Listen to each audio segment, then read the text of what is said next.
Play data monitors all radio stations in your region and charts songs by number of plays. Welcome to the PDC Podcast.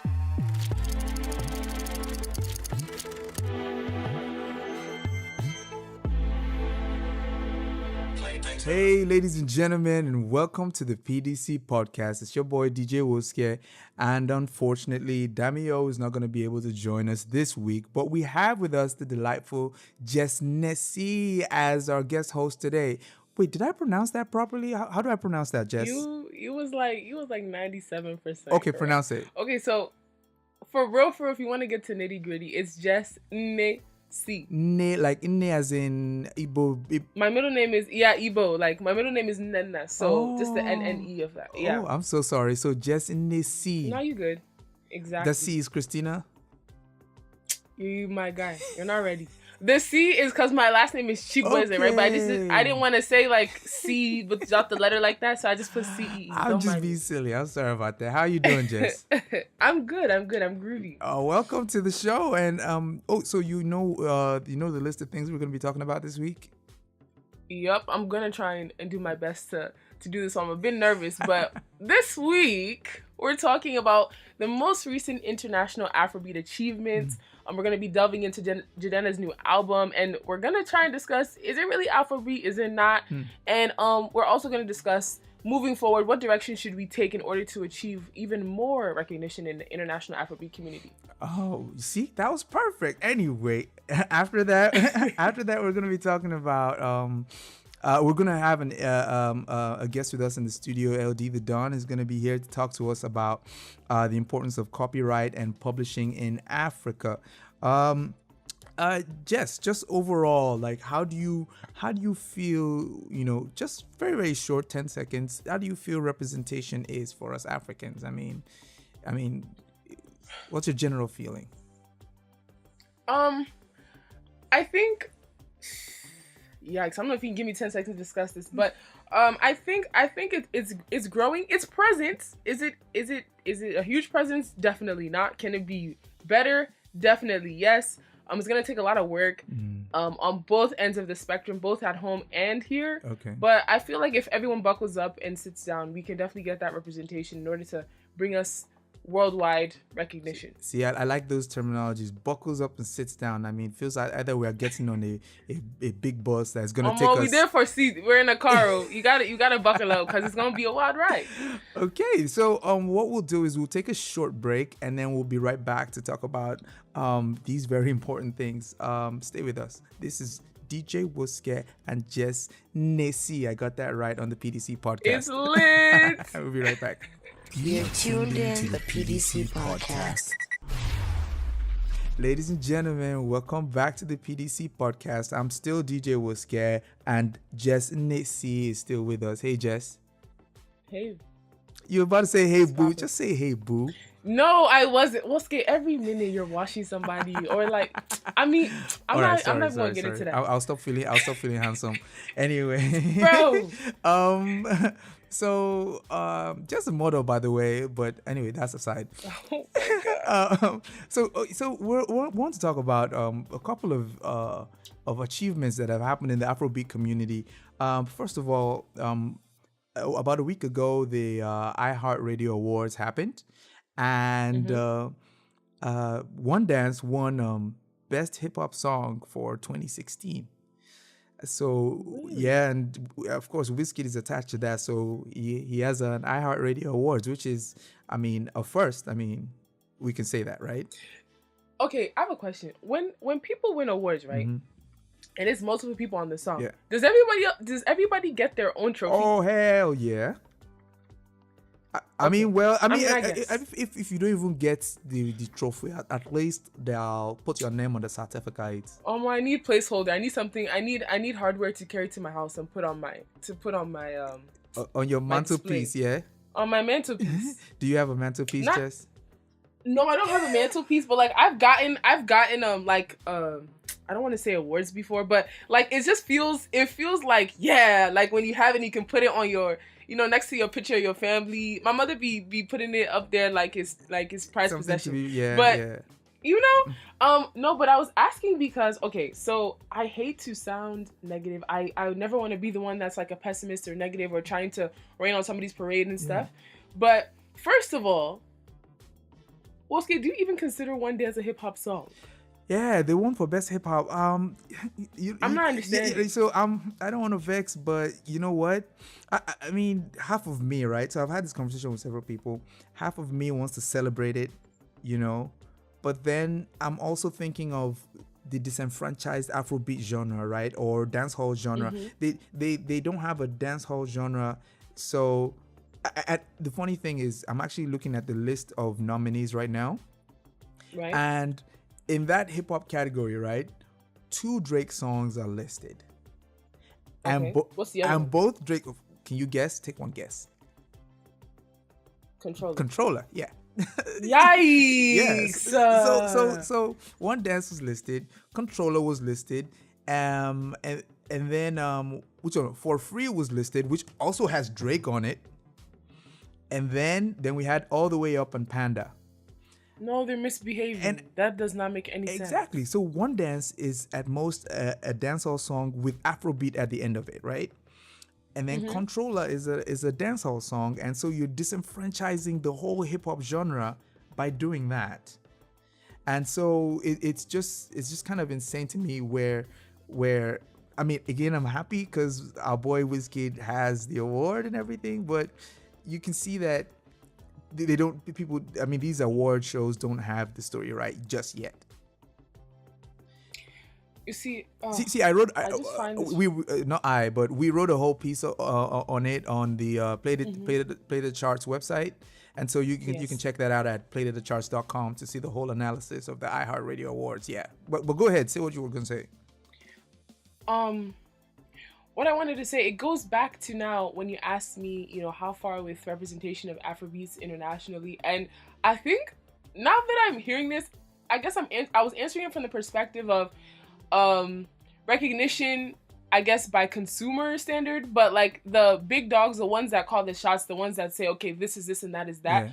We have a long way to go. But if you're talking about, is Wizkid known all over the world with Afrobeats? Are we doing Afrobeat, or, you know, Afrobeat artists are collabing with, you know, Western artists and they're making bomb-ass music? Yeah. Where we have that down packed. Yeah. Now, for the people to give us our credits, that's where we're lacking it a bit. And, you know what this is reminding me of? This is reminding me of, oh my gosh. I don't know. Let me not use that reference. But it's kind of like, you don't know where to put someone. Like, you want to give somebody credit for something, but you don't want to take, but the people, like the big men upstairs, don't want to take out the time to like research and study, okay, this is what is the case, and this is where this person should go, and let's give someone their rightful credit. They're just like, let's give you credit, and we know you're just going to be happy and manage the credit we're giving you. So just throw it somewhere, right? Yeah. Just throw it somewhere. Yeah, you see, I again, I understand that. And I mean, on the show with Dami a couple of weeks ago, I made the assertion that the people in charge, right, they don't even, they might not, like, not one person can't listen to all genres of music, right? And so it's up to the owners of that genre of music to push it towards those people and not for those guys to go out and explore. Because, I mean, like I said, you know, different parts of the world have their own genres and subgenres. And so you can't blame Americans for focusing on American music and what Americans see as music. So, no. I mean, but this is what I'm saying. Like, so looking at again, if you check out the article on playthecharts.com, right? The different award categories, right? The farthest they reach is Latin. So Latin Artist of the Year, Latin Song of the Year, that kind of thing. And so that's where their own scope of understanding stops. Okay, now I have 2 questions. The first question is, are there American artists in that Latin song category? I mean, or all of those people So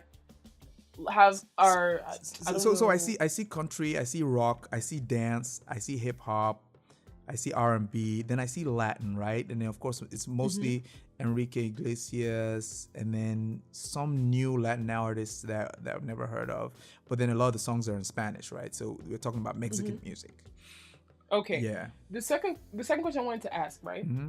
I could vibe with your argument. Yeah. If a lot of this music that's out now did not sample or was not heavily influenced by dancehall, by now you should know what dancehall is. Yeah. By now. Yeah. You have the Rihannas. Yeah. You have people sampling Vibes Cartel. You have people sampling Movado. You have people sampling all the popping mainstream dancehall artists, songs. So I'm trying to understand. You have freaking Tory Lanez that like is the feature king. Yeah. That's bro. I don't understand. So by now I feel like you should have an idea, a general idea of what dancehall is. I don't think you can make that excuse anymore when you have Rihanna, for crying out loud, that had work of 20. My guy, work that just blew up the whole freaking place. Yeah. You're not about to come and tell me you're confused where the beat came from, where the patois or the thing came from. You can't be telling me that. Yeah. I mean, the idea is this.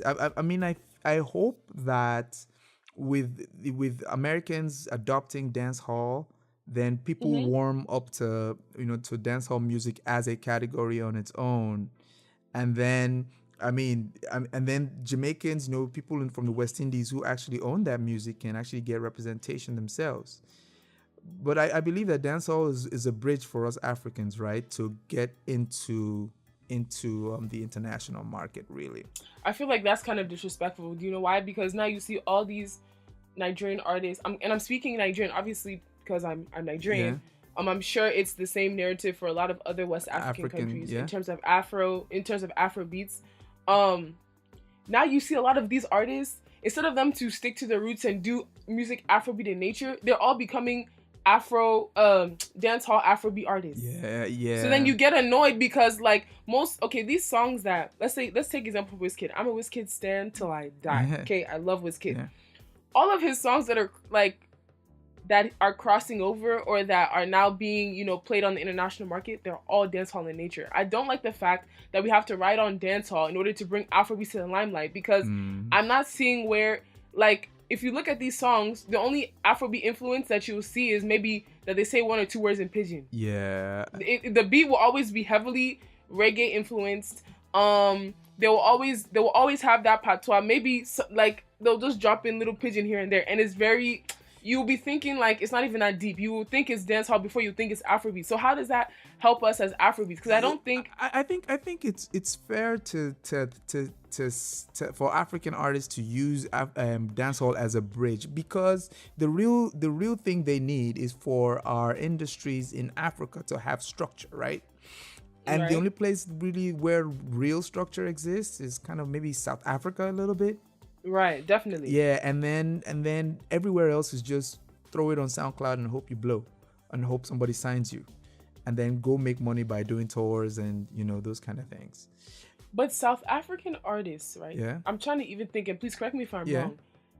The ones that are really known in South Africa are mainly like the rappers. I guess in my eyes, the ones I know, right? Yeah, same. The things none of them are like the Caspers and the AKAs and Nasty C. I think those are the three ones that come top of my head. They're not using dance. Their songs are not dance hall infused. They're hip hop. Yeah, they're strict hip hop. Very hip hop. Yeah. Right. Yeah. And I think it's they the don't new have generation. to use dance hall as a vehicle. So I think it's the new generation. When I lived in Nigeria, way back when I was a teenager, there was this Kwaito music, right, that came out of South Africa, and Channel O made that popular, and MTV Base was playing that for a while. Right. And I was looking at the Grammys list some weeks ago, and a lot of the artists that have won Grammys, African artists that have won Grammys in the past like decade or couple years, they're South African artists with classics like Lady Smith, Black Mambazo, right? You know that choir, men's choir. Yeah, I've heard, yeah. Away, those guys. Yep. Yeah, so. Well, I don't know if our women was them, but yeah, that stuff. They stick to their genre, right? And that earns them some representations in the Grammys, right? As they call them indigenous or cultural. Yeah, etc. Facts. But they don't point at it as African music, because there's no genre that's shaping that that kind of music. But okay, let's not beat it to death, but I believe that I believe we should accord kudos to the people who can achieve these kind of things, right?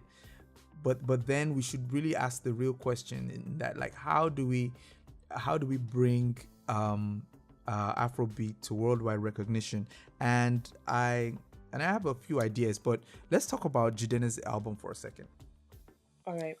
Okay, so I listened to that album, and I am blown away.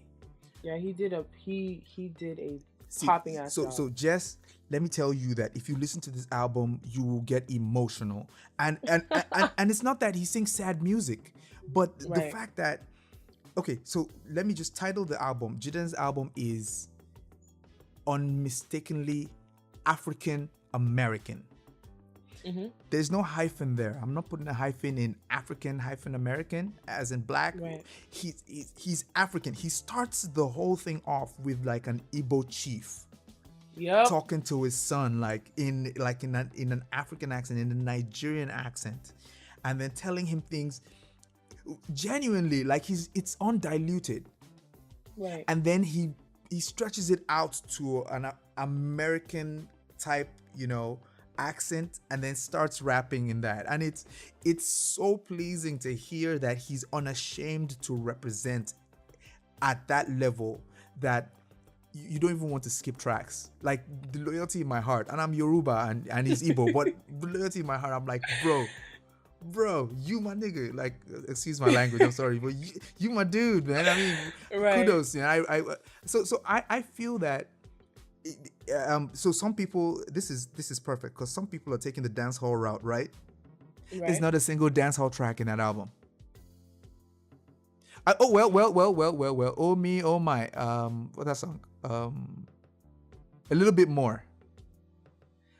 Okay. A little bit more. No, but I can. A little bit more is a big dance hall. It's a big dance hall, but he's like, they strategically. No, I can. When they were talking about that, when the song first came out, people were instantly attaching Afrobeats. Yeah, I mean, because he shot the video, I think, somewhere in Africa. I believe he did. I mean, that's not even the case. Even when you hear the song, I think world Afrobeat infused with world music before I would think dance hall, right? Yeah, they didn't even call dance hall. It's not even like you hear. Yeah, I agree with you. I think that song is Afrobeat. I agree with you. Yes, it's an Afrobeat song. Yeah, so like I'm saying, like his sound is very unique. I mean, that Bambi is like one of the boldest songs I've heard in years. I think you were the reason why I watched the Jimmy Kimmel? The Stephen Colbert, like when Stephen Colbert, when he performed. Yeah. I think it was a tweet you tweeted, and I was like, the way you were talking about, I was like, okay, let me just go watch this thing. And I watched it, and I was like, wow, like, this thing makes too much sense. Yeah. Like, he thought this out to the T. He represented. I'm really happy. I mean, if anyone's listening to this, please go buy the Jidena album. Go listen to it from beginning to end, and understand that this guy, right, is doing what we wish we could do. He's doing what Wizkid wish he could do, right? Be signed to an American label and still do the music of your heart. Right, but you have to understand that from jump, he started from America. He didn't start from Nigeria. True, yeah. So he had all the tools to polish himself from jump. A lot of Nigerians, or a lot of Afrobeat artists, or artists in general that come from Africa, we don't have the same luxury to have that powerhouse machine polishing us from jump. Classic Man, when Classic Man first dropped, there was no Afrobeat element into it. Yeah, that's a hip hop song. Right, it was a hip hop song, right? Yeah. And he kind of made his mark with that song. This is why I say that they thought this thing out very well. Yeah. He grasped the attention of the masses and then hit him with the culture. Yeah. Imagine if he brought Afrobeats as the first song he dropped. They'll sideline him immediately. It might be. It won't have. I don't think it would have the same reception as as how he was received when Classic Man dropped. True. And the sound of Classic Man. The sound of Classic Man was like right at the heart of when DJ Mustard was doing his thing, right? Right. And so that was the reigning sound right now. Yeah, it's a perfect coming out story, bro.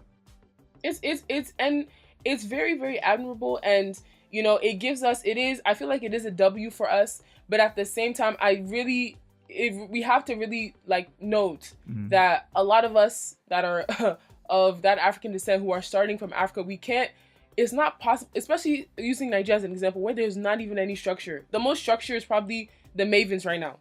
that can go and like polish you from jump and build you up properly and give you that advice on, okay, how to mix or infuse Western, you know, sound with our sound with this perfect marriage to be able to be received by multiple demographics is not, I agree. it's not 100%. in our countries yet. I agree with you 100%. I mean, that is a very sound analysis of how structure should be done versus how others are trying to do it and failing. I just like, man, I mean, if I was gay, bruh, I'd chase him down. You're not a serious guy. You're not a serious guy. No, I find that very, very attractive. You being yourself, and I mean, of course, Jess, you're like that too. So don't let me sidestep. Yeah, whatever. No, it's okay. Be flossing there. You're not Don't let your head swell. Get out. It's not solid at all. Yeah, but when you're quintessentially yourself, and so artists like Adekunle Gold, right? He's such an owner of himself, right? And Olamide allows him to be what he wants to be, and I feel that new artist Johnny Drill, well, he's not new, but the new signing by Don Jazzy, Donny Drill, Johnny Drill is very, very powerfully himself. He's doing the music he wants to do, and he's now given the platform to take it to the world, and I think he's got a bright future ahead of him. I actually want to make a note on that, actually, because I remember how I saw a tweet that was talking about how that was a wrong move, because it was Johnny Drill, it was Poe, and it was somebody else, and the DNA twins, I think, that they signed. And I remember how someone had said that, that wasn't the right move for them, that Don Jazzy won't know how to cultivate their sounds, that they're very different from the whole Corey de Bello, Tiwa Savage, the people that are on the roster now. And at first, I thought like the person's being, what is it, bad belly, like, just chill, being like silly, come on. But then I was thinking about it, and I was like, okay, this is going to be really interesting to see how they cultivate them, and will they deviate from their their core sound in order to be able to be integrated correctly into the Maven dynasty. I don't know. Yeah. So it's something to think about. I believe Don Jazzy, a very sharp guy. If you're listening, Don Jazzy, I appreciate you for listening to the show. Please retweet my tweet. But I think, I mean, again, I know Don Jazzy is a very smart guy. Very smart. And the fact is, and I know Altims, who produces for Code Bello and is a good friend of mine. I know that Don Jazzy is not going to pile all of those artists on top of Altims. And he's not going to pile all those artists on top of himself. And so ideally, the way he would run the record label is by saying, Johnny, who do you want to produce your next album or your next track? Oh, you said Cobams, right? Then he calls Cobams on the phone and they arrange something and they move. Okay. Yeah, I think that's and I think that's the smartest thing to do. I mean, I'm not the CEO or executive of a label or anything, but I think that's the way Don Jazzy is going to get the best out of these guys. It makes sense. Yeah. And then I think I also respect. I know what happened. What collabo happened? Corey de Bello and Kelly Rowland, the whole Do Like That remix. That was kind of forced. Why do you think it's forced? I liked it. I mean, I like the relationship that forges. Right. Because I know that Americans are not going to listen to that song because Kelly Rowland's on it. It's not. Why do you say that? It's not that song is not going in the direction I think they expected it to go. Now, if Beyonce was on it, yes, definitely. But then think about how will you get. I think you not to say that Kelly Rowland is lesser than Beyonce. I love Kelly Rowland, and I probably stand for her harder than Beyonce. But I'm trying to say Kelly Rowland doesn't have that marketing engine. She doesn't. True. So yeah, she hasn't done music in a long time. Yeah. So the what will actually happen with that Do Like That remix is, unless they have another video with Kelly Rowland on it, it'll push it further to other African countries. So, but you don't think it will have any traction in America? It'll have no. It'll have a little bit, but then Kelly Rowland doesn't have that engine. Kelly Rowland probably would not promote that song. I mean, if they pay her enough bar now. I mean, it came out, almost 2 weeks ago now, right? Maybe a little bit more, but yeah. Where's the buzz? There's no buzz. There's no buzz. I mean, and you know Americans, right? When they like something and it's great, they will attack it and then make you tired of it. You know, they will be dancing to it. There will be music video. Even the Mavens, they seem to have pushed it aside. You know, because Korede Obelo is dropping his album on the 11th. He's dropping his album, yeah. Yeah, so he's dropping his album on 11th. In fact, by the time you listen to this, he's probably already dropped the album. And we'll have a review on our site, you know, playthecharts.com. But yeah, the fact is they're concentrating on the album right now, not even that remix. So I guess that remix was kind of generating a little more buzz towards the album. Yo, but, okay, this is my thing, right? Yeah. Because it's probably as of mid last year that I started to have an interest in the actual music industry, like African music industry. Yeah. Because before I just used to be like the plain consumer, just tell me when the Bedu drops, I'll go on like, you know, Tayo TV, I'll go on the Not Just Okays and go listen to my music. But now like I'm trying to understand the insides of it. And, you know, so one thing I learned is, you know how you'll see something like the artist will post, oh, I've been featured on the Fader, or oh, I've been featured here, and the consumer will just be jumping, oh, Afrobeat to the world, Afrobeat to the world.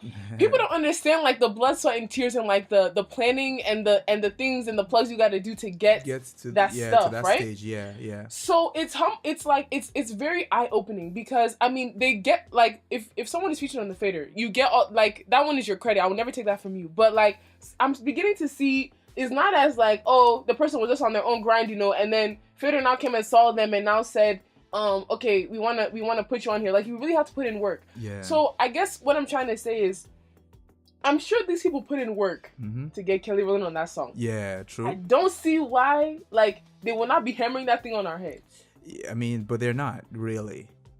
They're not like they'll make one post and then 2 days later they'll make another post. Again, maybe because the song didn't gain that initial reception that they thought it would or something. I think they didn't plan it properly, and so because the album needs to be its own thing separate from Do Like That remix, right? But they realized that if you promote the album and you're concentrating on the album, bringing Do Like That remix doesn't work in that plan. Afterwards. So they were like, let's quickly squeeze it in. Let's do it now. Are you sure they didn't want to? So you don't think that they did the Do Like That remix as a way to get buzz and then bam, drop the album? Because the way they just dropped this album, I would say that it's coming and now it's dropping next week. Not even next week, in 2 days. In how many days? Dropping 2 days. This weekend. We're recording this on Friday. It's dropping on Saturday. Wow. Yeah, it's dropping tomorrow. So again, by the time you guys are listening to this, it's dropped. Yeah, I mean, it's no, I believe they've been planning the album for a while, and then this July remix just fell into their laps, and they decided to just push it out there just so that it didn't go to waste. But the way you said fell into our laps, I really don't.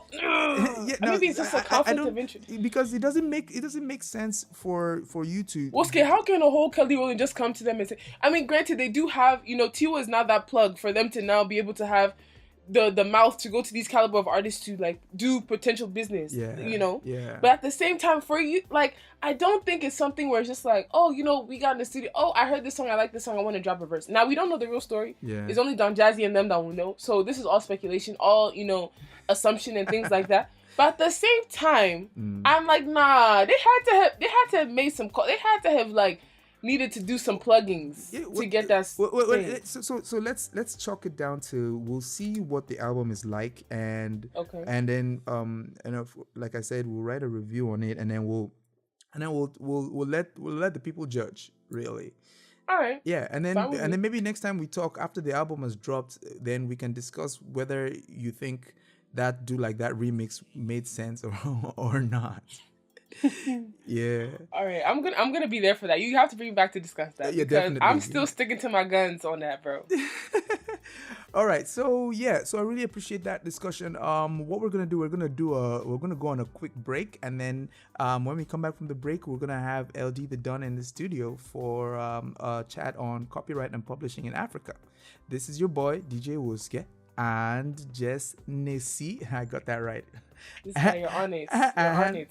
And we're here on the PDC Podcast, and we'll be back after this short break. Facts, charts, entertainment, and music. The PDC Podcast. Live in 5, 4, 3, 2, 1. have liftoff. Welcome back to the PDC Podcast with your boy Wuske and Jess Nasi. Jess, are you still with us? I'm with you. I'm still here. Look at that voice. Imagine. Anyway, with us here in the studio, we have eLDee, the Don, here to talk to us about copyright in Africa. Hello, eLDee, and welcome to the show. What's up, PDC? How you guys doing? Oh, we good. Jess, why are you quiet now? Me, I can't talk because a legend is on the call, or like not the call. I'm thinking this is Lady B. A legend is on the air right now, and I'm just like, let me just shut up. He can just talk. Me, I'm just gonna stay here. Just deep breath, Jess. Thank you for the kind words. Thank you. All right, so Baba, Mr. eLDee, What's up? is the state of copyright in Africa as you perceive it? Copyright, very interesting topic, especially around now when music is becoming a little bit more global and people are able to reach fan bases across the world, and African music is finally kind of making its way onto the main stage.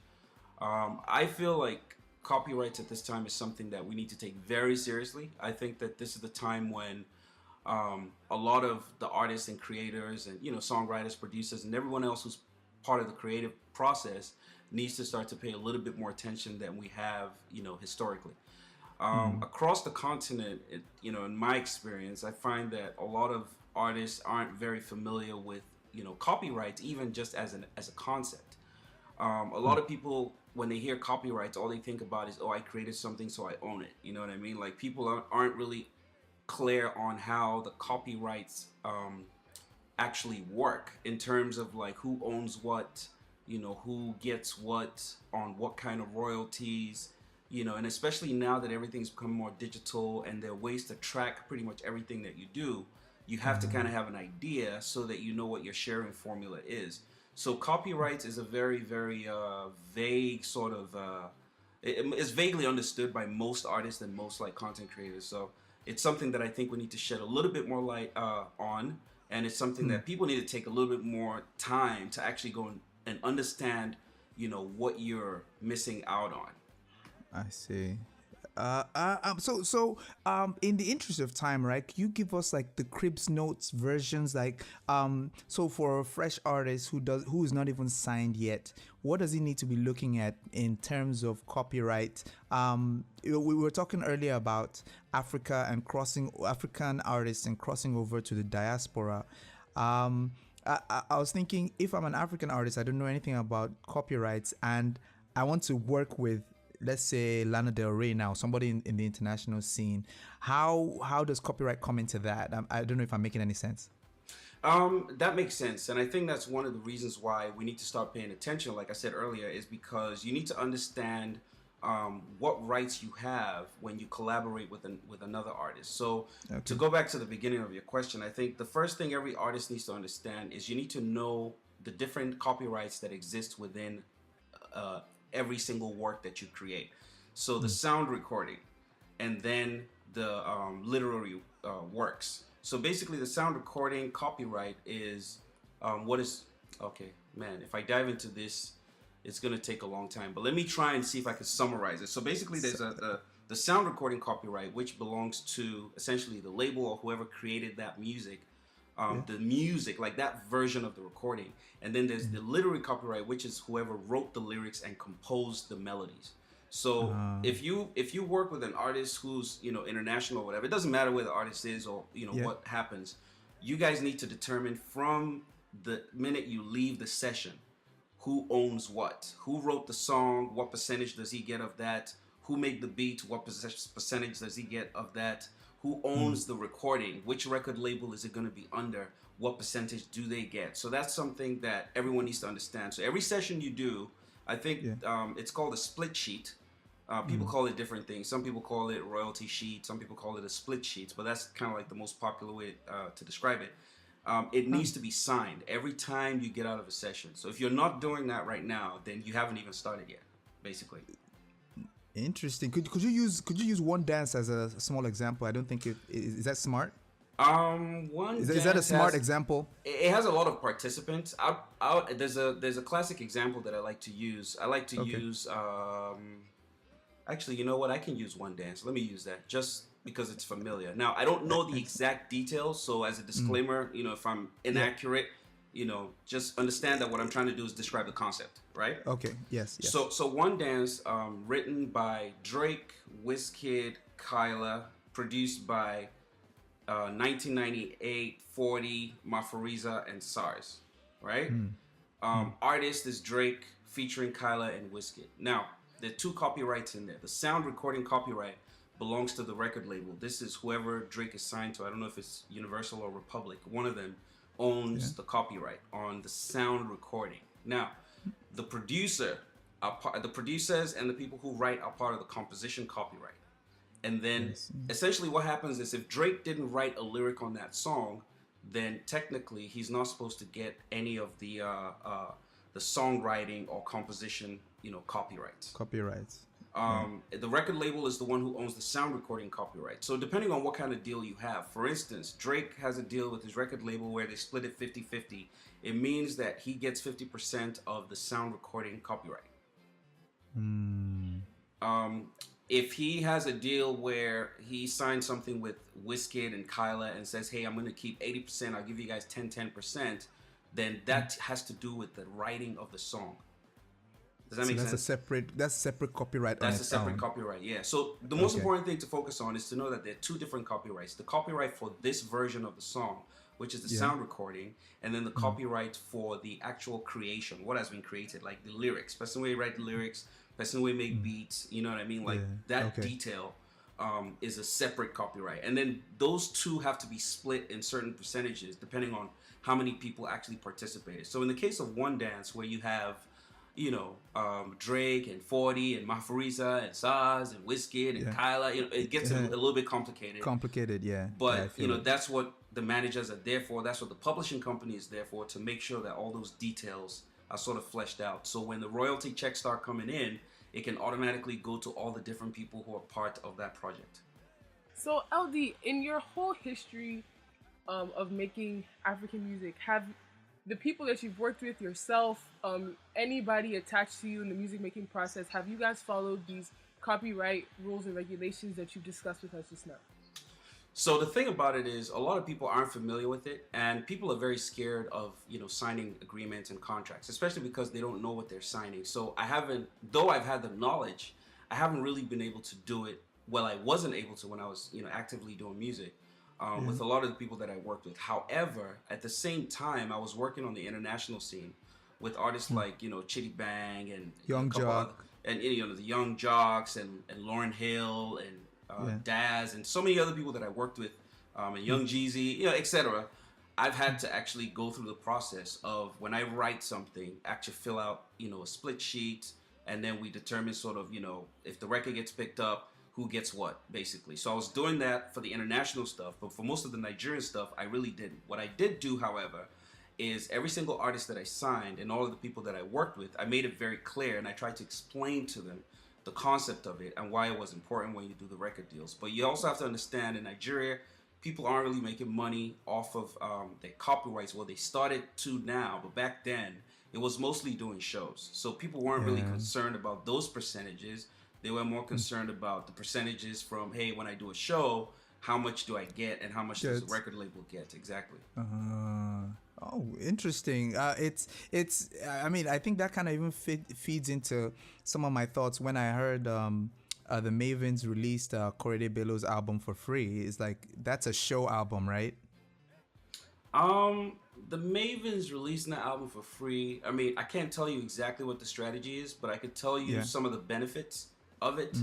I think it's coming to the fore. Most people are starting to realize that music these days, especially African music, and the channels of distribution aren't very good when it comes to you being able to actually exploit sale.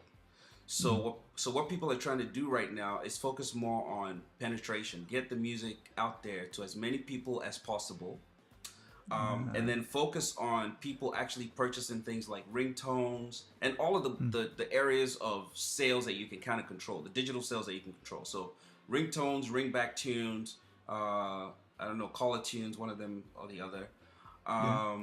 digital sales on like iTunes and in some regions where people don't have access to some of these sites where they can download.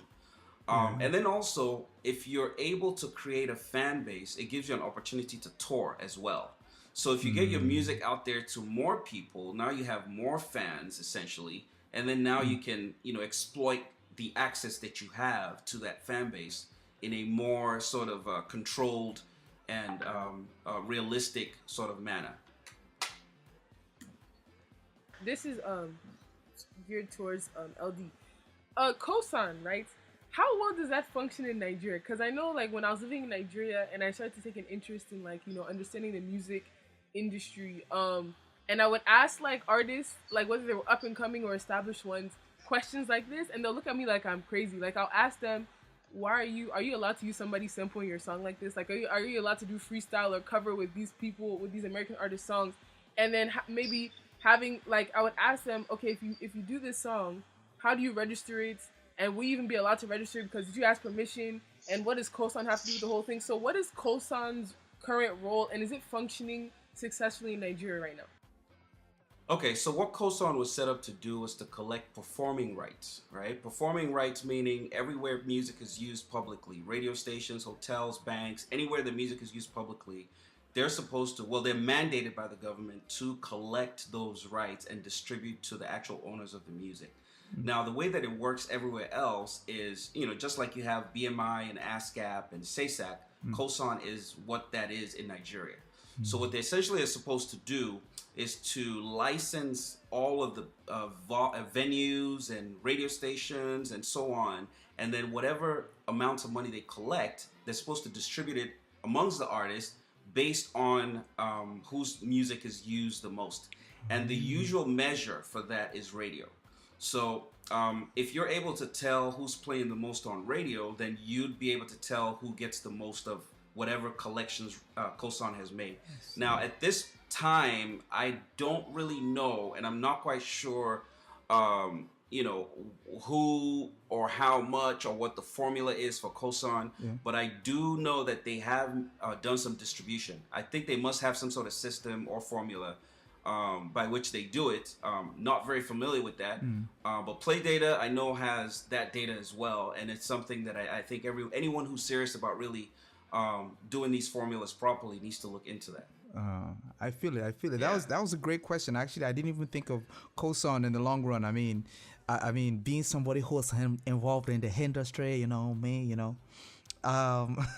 Okay, so I have one more question. I wanted to ask, how soon do you think we could, because you're involved in Play Data as well, right? And Play Data is a house for collecting data about radio plays, and then also does charting of how many times songs are played and things like that, and also spreading to different countries. How soon do you project that Africa can actually become a powerhouse with regards to radio play measurement and things like that? Or has it already happened?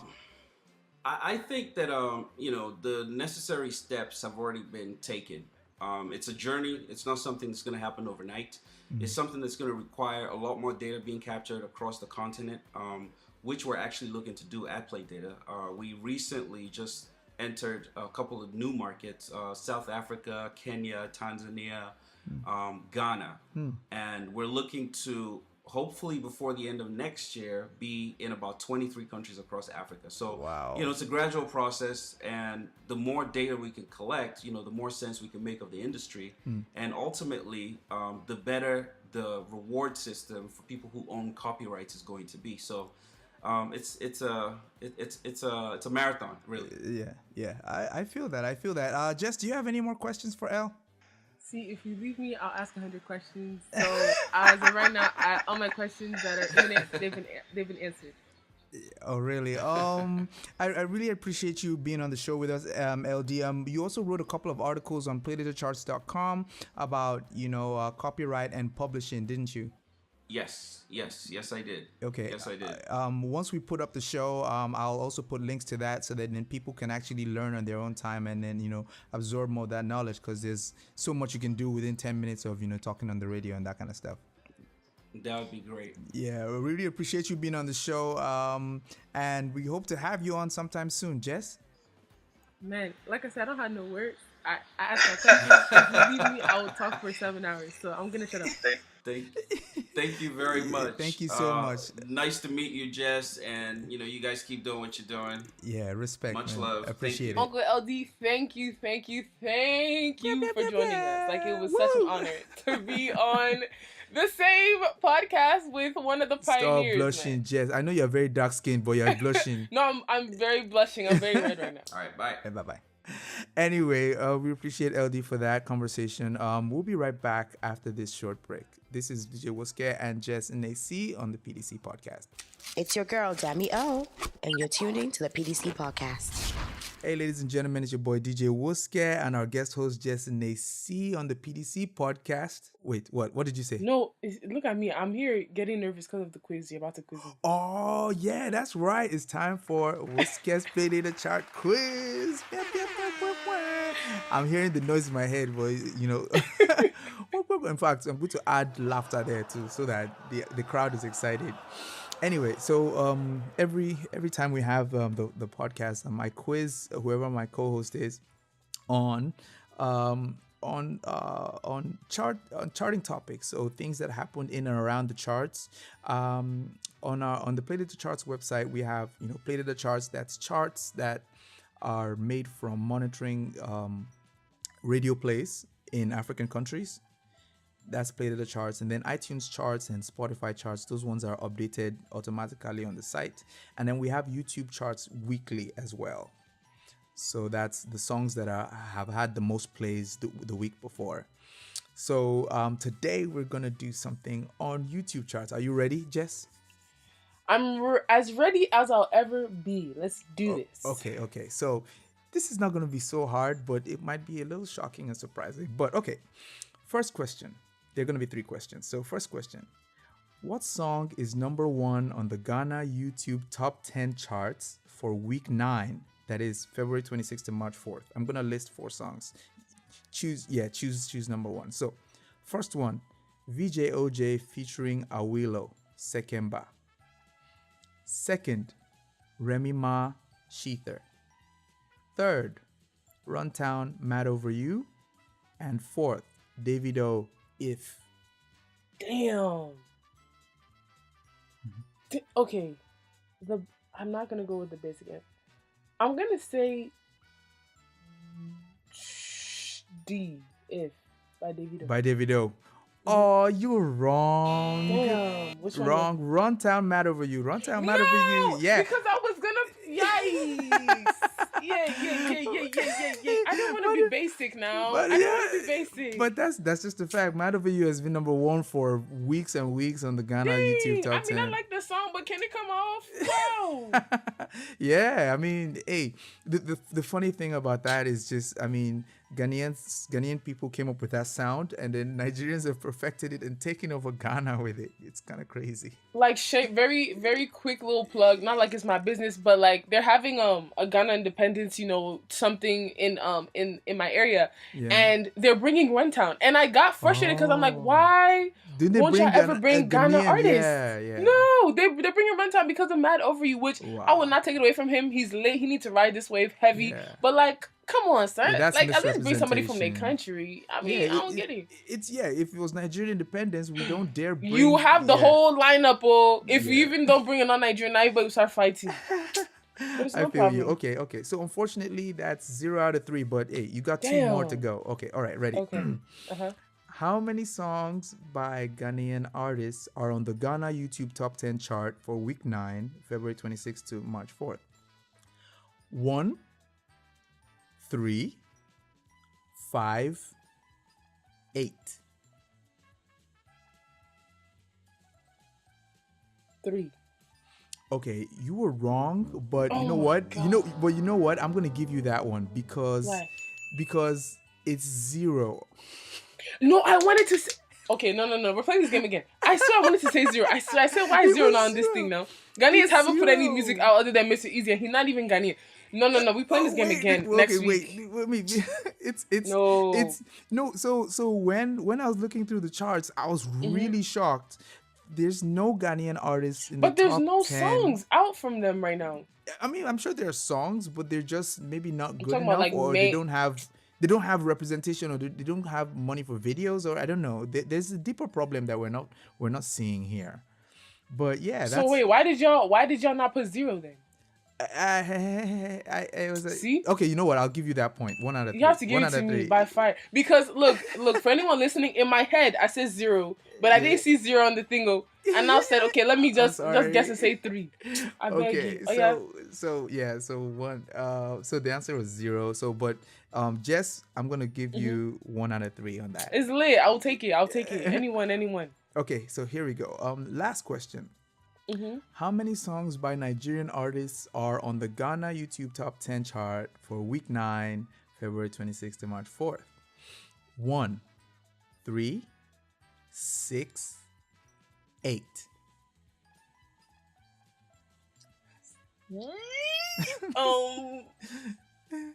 Eight. Is that your final answer? 8? No. Oh shit. No.